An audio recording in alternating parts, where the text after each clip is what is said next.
Good afternoon, everyone. It is Saturday, June the 27th, 2020. It is currently 1:45 p.m. Central Time, and I have decided to turn the microphone on and go live with some breaking news that people keep sending me messages about.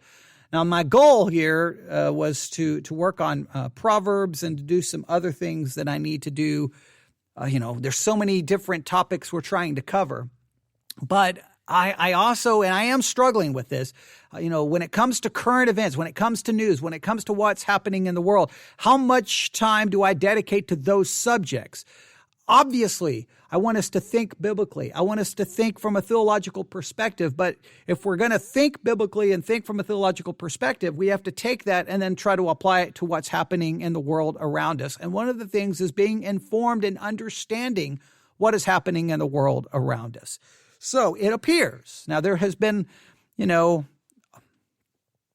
we look at the history, there are times where there's a great amount of tension between the United States of America and Russia. And obviously Russia has been in the news a lot. How much did they interfere in the 2016 election? Then there was all of the accusations of Trump colluding with Russia and, to get elected. And there's just Russia. It's been talked about, Russia and the United States. We've got a long history. Again, sometimes there's great tension. Sometimes there's accusations. Sometimes there's this threat that we're going to go to war. Well, Russia is in the news, it seems, today, and it's all over the place. And I just want to bring this to your attention. I don't know right now if I can offer any analysis that's going to be that's going to provide you any great insight, but it is definitely something we need to watch. As always, this is the key. Don't jump to conclusions. Be very careful with wild speculation and listen and gain facts. Listen for facts. Get information from as many sources as possible. But this is what's happening in your world right now, and I want you to understand it, all right? I received a message. In fact, let me go to the message that I received, the way this all started today. I received a message at 12:37 p.m., so a little over an hour ago, asking me if I was recording. Well, I was live on the air at 12:37 p.m. I said yes, and they responded, "News story you might want to record on, pretty crazy." Here's what they sent me. Russia has been offering Afghan militants bounties to kill U.S. troops. All right, now, according to this, Russia has been offering Afghan militants bounties to kill U.S. troops. Proof of American death earns cash rewards. And I'm like, okay, send me information. They sent me 1, 2, 3, 4, 5, 6, 7 links to different news sites talking about this. And I was like, okay, that's enough. Because I was still live on the air. So I went to the first one. This is from the New York Times. Now, the New York Times, it requires you have to sign up for an account. You don't necessarily need a subscription. I don't know if you may need a subscription. If you have an Apple ID, it allowed me to sign in using my Apple ID. So I didn't actually subscribe. But the New York Times, here's the headline. Russia secretly offered Afghan militants bounties to kill U.S. troops, intelligence says. The Trump administration has been deliberating for months. Please note, months. This is not, so obviously this information just may be coming out, but this clearly has been known. So they've been deliberating for months about what to do about a stunning intelligent assessment.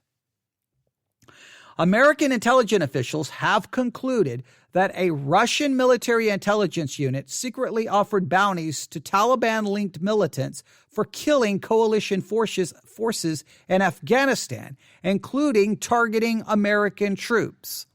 Amid the peace talks to end the long-running war there, according to officials briefed on the matter. So there were obviously, during the peace talks to try to end the long-term running war, Russia then, now we got to make sure we got to be very careful how we state this.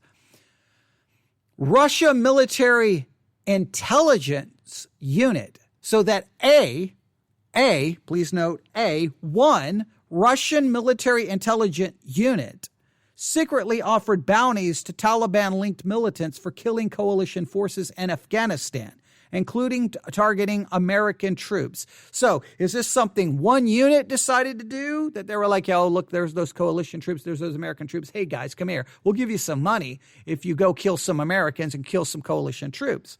Or was this something higher up from the Kremlin, from Putin? Was this higher up, or was this just some rogue intelligence unit trying to do this? Now, here's the question we have to ask ourselves. Let's first assume this is true. If it's true, what strategic purpose does this encounter? If Trump is trying to trying to get us out of Afghanistan, trying to pull us out, trying to withdraw, the last thing that you would want is for then Afghan militants to start killing U.S. troops, because then that's going to would that possibly keep us there? Or do you think killing the troops will get us out quicker? So was this a strategic attempt to try to move us out faster? Or was this a strategic attempt to say, no, you killed our troops, we're going to stay here and we're going to fight? And, was it to try to keep us there longer? Like, what was the strategic goal? All right. So now this has been, we're getting this information from officials who were briefed on the matter. The United States concluded months ago that the Russian unit, which has been linked to assassination attempts and other covert operations in Europe, intended to destabilize the West or to take revenge on turncoats, had covertly offered rewards for successful attacks last year. Islamist militants or armed criminal elements closely associated with them are believed to have collected some bounty money, the official said. 20 Americans were killed in combat in Afghanistan in 2019, but it was not clear which killings were under suspicion. The intelligence finding was briefed to President Trump and the White House National Security Council, and the White House's National Security Council discussed the problem at an interagency meeting in late March, the official said. Officials developed a menu of potential options, starting with making a diplomatic complaint to Moscow, demand that it stop, along with an escalating series of sanctions and other possible responses. But the White House has yet to authorize any step, the official said. So this was known in March. Here we are in June. Nothing's been done. An operation to incentivize the killing of American and other NATO troops would be a significant and provocative escalation of what American and Afghan officials have said is Russian support for the Taliban. And it would be the first time the Russian spy unit was known to have orchestrated attacks on Western troops. Any involvement with the Taliban that resulted in the deaths of American troops would be a huge escalation of Russia's so-called hybrid war against the United States, a strategy of destabilizing adversaries through a combination of such tactics as cyber attacks, the spread of fake news, and covert and deniable military operations. The Kremlin had not been made aware of the accusations, said the press secretary for Vladimir Putin of Russia. If someone makes them, we'll respond. So I guess we didn't even bother to contact Russia about this, or at least that's what Putin is claiming. These kinds of deals with the Russian intelligence agency are baseless. Our targeted killings and assassinations were ongoing in years before, and we did it on our own resources, he said. That changed after our deal with the Americans, and their lives are secure, and we don't attack them. That is what is being stated, I guess, by a spokesman for Putin. All right. Wow. So, what else do we have here? Democrats slammed Trump's reaction to report Russia offered Taliban bounties to kill U.S. troops. Top Democrats pounced on President Trump Saturday after news broke Friday evening that Russian military intelligence agencies secretly offered Taliban insurgents in Afghanistan bounties in exchange for killing NATO and American troops stationed there. The bombshell New York Times report revealed President Trump and the National Security Council was informed of the covert operations in late March. as the country was sinking into the COVID-19 pandemic. The administration has spent months deliberating how to respond, but so far, no action has been taken. President Trump was cozying up to Putin and inviting him to the G7, all the while the administration reportedly knew Russia was trying to kill U.S. troops in Afghanistan and derail peace talks with the Taliban. Wow. So over on the House side, the Democratic-controlled House Committee on Foreign Affairs issued a statement to their own Twitter account as well, calling out Trump for various instances of past coziness with the country. Is there anything Trump won't do for Putin, they asked. All right. The Russian, I don't know. I don't know how big a deal this is going to be. I'm going to The Guardian now. Let me close their little advertisement. Outrage mounts over report Russia offered bounties to Afghanistan militants for killing U.S. soldiers. Fierce response from top Democrats after U.S. intelligence finding was reportedly briefed to Trump in March, but the White House has yet to act. So the bottom thing is that this information was reported in March. They haven't done anything. And if U.S. troops are being targeted, basically Russia is putting a bounty on their head. And if U.S. troops were killed, I don't know how you don't see that not as a provocation, an escalation, and it would require some kind of response. Now, I know it's always hard. We can all sit here and go, Trump should do this and shouldn't do that. I understand we can all debate that, but we all should agree U.S. troops being killed because Russia is paying for bounties, that has to be addressed. So I don't know what this is going to turn into. I know politically, this is bad for Trump. I mean, right now, there's so many political bad things for Trump.